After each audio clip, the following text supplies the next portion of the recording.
Hi friends, welcome to my YouTube channel Daily News Editorial. In this channel, we regularly cover editorial page section of newspaper. In today's video, I will be covering the Hindu newspaper lead editorial article dated 3rd of September, that's today. So let's begin. A hydro onslaught the Himalayas cannot take. A hydro onslaught the Himalayas cannot take. There is rock solid scientific evidence to demand the cancellation of many upcoming and approved hydel projects. In normal circumstances, when a mistake is understood and suffered, one tends to learn from it and not repeat it. Unfortunately, this does not hold true in the case of the policymakers who are bent upon permitting projects and large scale infrastructure in the already fragile and vulnerable Ganga Himalayan basin. Recurrent disasters in the last decade in the state of Uttarakhand have been studied and analyzed. And in every disaster, the increasing anthropogenic pressure in this area has been found to be a direct or an indirect contributor. The most recent example is the Rishi Ganga Valley disaster in February this year, which claimed over 200 lives as the river turned into a flood carrying a heavy load of silt and debris and demolishing hydropower project along its course. While science and logic tell us to press on with conservation and protection in these sensitive areas, our government has decided to go in the opposite direction. The background. The affidavit filed recently by the Ministry of Environment, Forest and Climate Change MOEFCC in an ongoing matter in the Supreme Court of India has recommended the construction of 7 partially constructed hydroelectric projects in the Uttarakhand Himalaya. This essentially goes against the core mandate of the ministry, which is to conserve the country's natural environment and one of the prominent electoral promises of the government, the rejuvenation of one of the country's major rivers, the Ganga. After the Kedarnath tragedy of 2013, in suo motu cognizance by the Supreme Court, an expert body FEBI was constituted to investigate whether the mushrooming of hydropower projects in the state of Uttarakhand was linked to the disaster. In its finding, expert body 1 said there was a direct and indirect impact of these dams in aggravating the disaster, paving the way for the projects. The ministry formed committee after committee until it got approval for these projects with some design changes. This affidavit, dated August 17, revealed that the government is inclined towards construction of 26 other projects, as in the recommendation of the expert body EB2 BP Das Committee.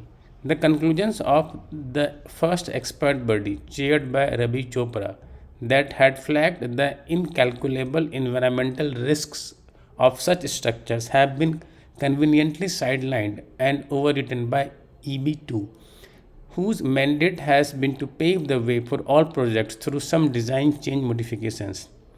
Politicians in cahoot with private developers Politicians in cahoot with private developers are bent upon going ahead with such projects for short-term monetary gains, despite the dire warnings of climate change threats and environmental challenges. It must be noted that the latest report of the Intergovernmental Panel on Climate Change has special significance in the context of fragile mountainous ecological regimes. Dangerous reversal.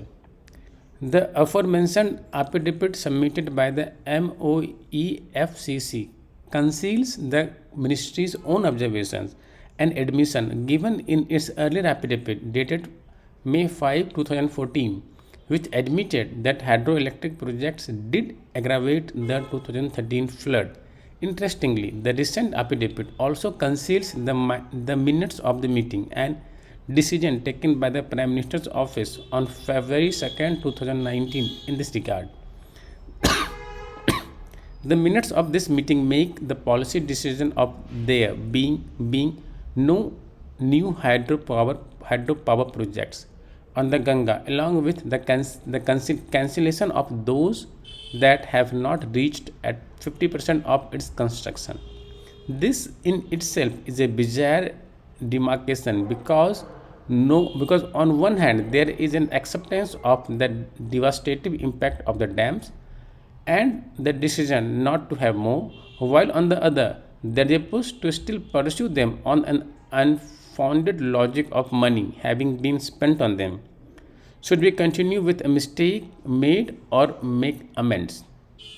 The sustainability of the dams in the long term is highly questionable as hydropower solely relies on the excess availability of water. Climate change models are clear about the cascading impact of global warming trends on the glaciers of the Himalaya, the main source of water in the region that sustains the drainage network within the mountain chain. Temperatures across the region have projected to rise by about 1% to 2% on average by 2050. Retreating glaciers and the alternating phases of floods and drought will impact the seasonal flows of rivers. The most crucial aspect of the existence of sediment hotspot paraglacial zones, which at the time of cloudburst contribute huge amount of debris and silt in the river, thereby increasing the river volume and the devastation downstream. The flash floods in these Himalayan valleys do not carry water alone. They also carry a massive quantity of debris. This was pointed out by EB2 alongside its recommendation not build any project beyond 200 meter or north of the MCT or the main central thrust. It is a major geological fault. The existing fully commissioned dams in the region are already indicative of the fact that these high capital intensive ventures have negatively impacted local communities with their livelihoods. It is high time the MOEFCC formulated a written position on climate change adaptation with respect to the hydropower sector after a thorough public discourse. Risk laden artifacts. Emily Huber, a political ecologist who has conducted extensive research on the hydropower development in northeast India, says that the dams in the mountainous region that are exposed to earthquakes, floods, extreme rainfall, avalanche, and landslides are risk laden artifacts. The dominantly cleaved discourse on hydropower as a renewable source of green energy promoted by dam lobby deliberately ignored the contentious externalities such as social displacement, ecological impacts, environmental and technological risks. Factor of climate change. These discourses assume great significance in the Himalayan terrain as these projects exacerbate ecological vulnerability in a region that is already in a precarious state. The intense anthropogenic activities associated with the proliferation of hydroelectric projects in these precarious regions accelerate the intensity of flash floods, avalanches, and landslides.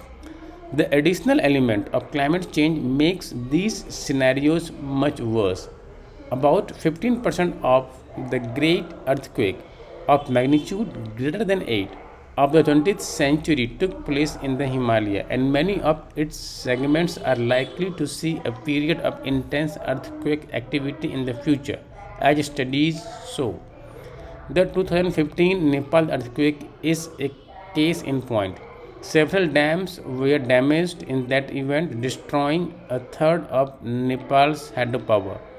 The recent events such as Rishi Ganga tragedy and the disaster of 2012 flash flood, 2013 are example of how hydroelectric projects which come in the way of high velocity flows aggravates a disaster and should be treated as a warning against such project in the disaster prone Uttarakhand river valley. The proliferation of dams is not restricted in Uttarakhand.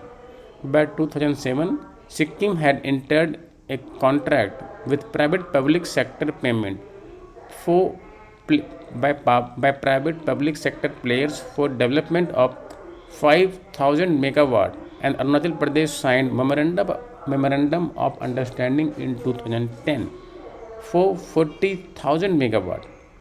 As Mr. Huber pointed out, these agreements thrived on speculative investment and political brokering. Private companies often partner with public companies, have minimal accountability or experience in the courier and logistics, real estate, steel fabrication, and tourism sectors. She cites an example of 510 megawatt Tista 5 hydropower plant in central Sikkim, commissioned in 2008. The communities have been complaining about the sinking of mountain slopes, drying up of springs, development of fissures, and increased incidents of landslide. The construction and maintenance of an extensive network of underground tunnels carrying water in the powerhouse contribute in the failure of mountain slopes. Several people in the Tapovan Vishnugad hydroelectric project were washed away earlier this year, while scores were buried in the debris of 2013 floods, aggravated by Patha Bhung and Singoli Bhatwari hydroelectric projects of the Kedarnath Valley. Many lives and livelihoods were lost in the Ukhimat flash flood of 2012 when the Kali Ganga and Maheshwar dams were located. The dangers of an impending earthquake or flash flood loom large over the highly vulnerable Chamoli region where Vishnugad Peoplekoti is based. We are already aware of the massive impact of Tehri hydroelectric project. If an unfortunate catastrophe strikes this gigantic structure, the river must flow free. These are the projects that have been approved by the government with no science backing them but with several scientific truths demanding their cancellation.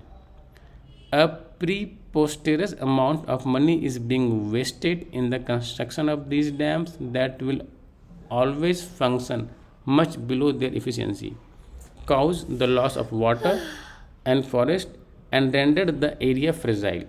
By the time they are constructed, the cost of electricity generated will also be phenomenally high and would have no buyers. Considering the environmental and cultural significance of these areas, it is imperative that the government refrains from the economically challenged rapacious construction of hydroelectric projects and declares the upper reaches of all the head streams of the Ganga as eco-sensitive zones. It must allow the river to flow unfettered and free. Malika Bhanot is a member of Ganga Ahwan, a citizen forum working towards conservation of the Ganga and Himalayas. C.P. Rajendran is an adjunct professor at National Institute of Advanced Studies, Bangalore. That's the end of this article. If you like my video, please subscribe, like and comment. Thank you.